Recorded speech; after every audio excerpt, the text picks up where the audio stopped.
Well, it's a beautiful sunny spring morning, and once again I'm doing some detecting at the historic farm that I've been coming back to occasionally through the year.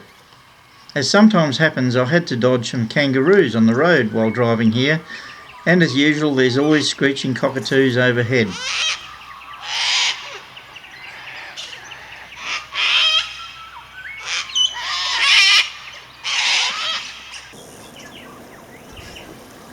Last month, which was September, was one of the wettest on record, and I've never seen water flowing down this small gully before.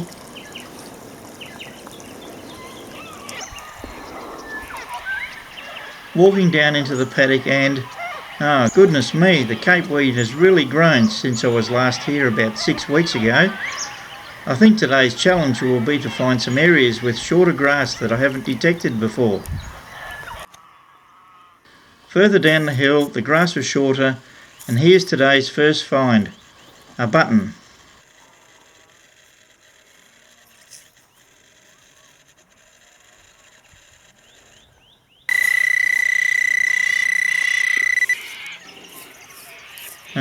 Where are you?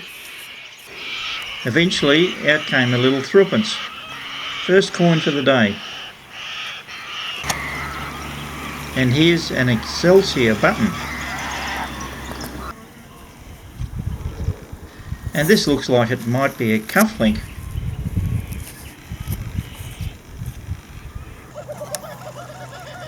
I think this is a button. Unusual shape though. And yet another button. And over there's a patch to avoid if I don't want to get wet feet, as I've just found another button. It reminds me of those plain buttons that you find up there in the UK. Aha, something in this clod. Would be nice if it was a coin, but it's a very thick looking button.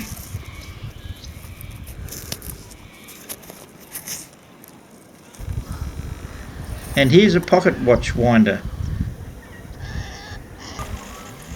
Now that's a big heavy musket ball. Here's something a bit better. An Aussie halfpenny.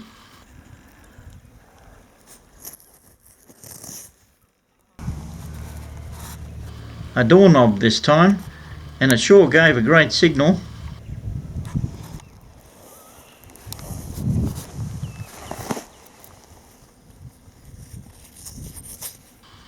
And here's an Aussie penny. And closely followed by a little threepence.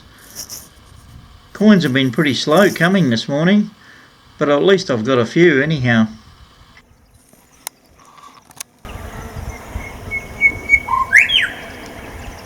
While I was having lunch I was entertained by the lovely whistling of a little bird up there in the tree that I don't know the name of.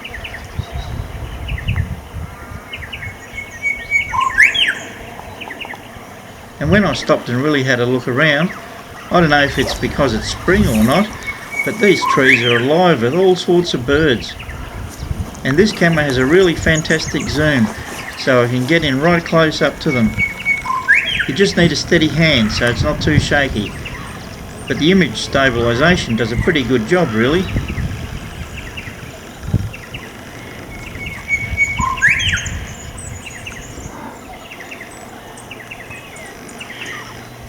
I'm wondering if that rosella up there has a nest with some babies in it.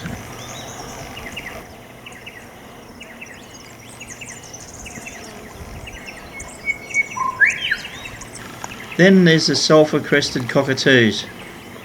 They're the ones that do all the screeching. And galahs.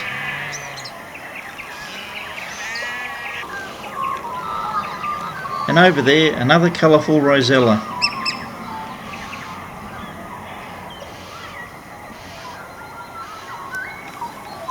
But there's quite a few kookaburras around here too, but I didn't manage to capture any on film.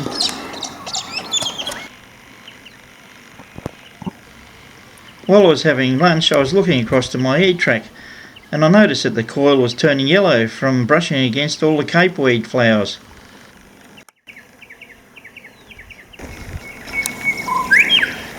Ah well, that's enough bird watching for now. Lunch is over, so it's time for some more detecting. And another musket ball. Ah, thimble this time. I haven't found one of these for a fair while. Good signals have been few and far between this afternoon. Ah well, I'll just keep going for a while and see what happens.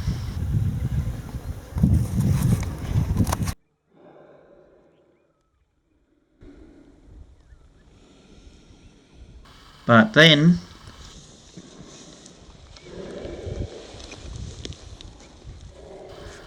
for a second I thought this was just a modern $1 coin.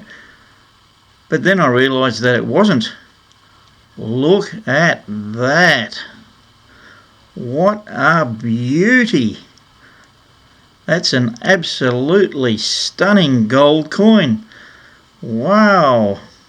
After a day of very mediocre finds, to suddenly find this, I'm stunned. Ah yes, it's a George IV, 1830 I think. It's quite surreal. It's as though this can't be happening. It just does not get much better than this. I found this coin right on the edge of an area that I haven't detected much due to all the rubbish in the ground, including large pieces of deeply buried rusting tin. Still shaking a bit and recovering from the shock of finding that amazing coin, I eventually tried detecting around the same area. And how's this for a huge iron ring?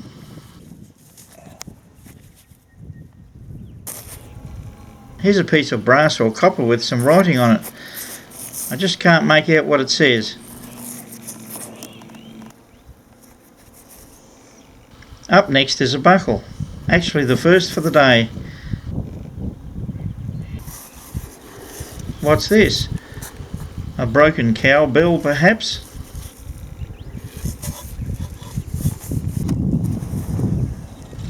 Digging a hole for a junk target, and up came this complete whiskey flask. More often than not, these things are usually broken, but not this one. Wandering down towards the river now, and out came this unusual shaped object. Not really sure what it could have been from. A mystery item.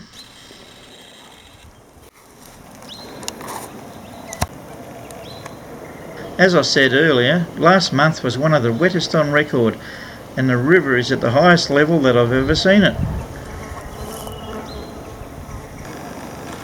I heard a bit of a noise in the trees above, and there's a colourful little green parrot up there.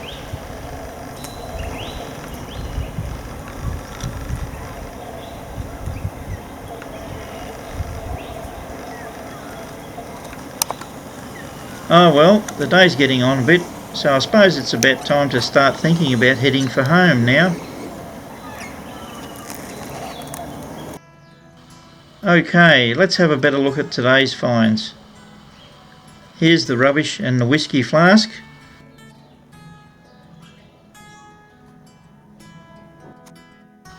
Today's buttons. Various sized musket balls. Some random finds. A buckle, pocket watch winder, cuff link and thimble. After cleaning up this metal strip, I still can't make out what's written on it. Letters on the top line and numbers on the bottom, which looks as though it's been punched out with a nail or something like that. Now the coins. A 1910 threepence, a 1934 threepence, a 1912 penny. That must have been a common date because I found a few of those here. 1930. Now if this would have been a penny instead of a halfpenny, I could have retired early and went on a round the world trip. But alas, this halfpenny is probably only worth a couple of dollars at the most. So near and yet so far. Now, on to the star of the show. I wasn't sure if this was a sovereign or a half sovereign. Apparently there's not much difference, except the half sovereigns are 19mm across and sovereigns are 22mm across, and this one measures 22, so it is a full sovereign. It's actually in pretty good condition. There's a bit of wear on the high points and a few scratches and small scrapes on it as well, but I suppose you'd expect that from a gold coin that's been in circulation. I'm just so thankful that I didn't damage it with my spade. I would have never forgiven myself. I still can't believe that I was lucky enough to find it. This is only my third gold coin in over 30 years detecting. And for all those E-trac users out there, if a solid 1229 comes on your screen, dig carefully. Compared to that lovely sovereign, I'm afraid to say that the rest of today's finds sort of pale off into insignificance. It's been a very special find for me, and it's certainly made it a day to remember. Oh well, that's about all for now. Thanks for watching, and to all you fellow detectorists out there, I wish you just as much luck as I had today. So until next time, I'll say goodbye to you all.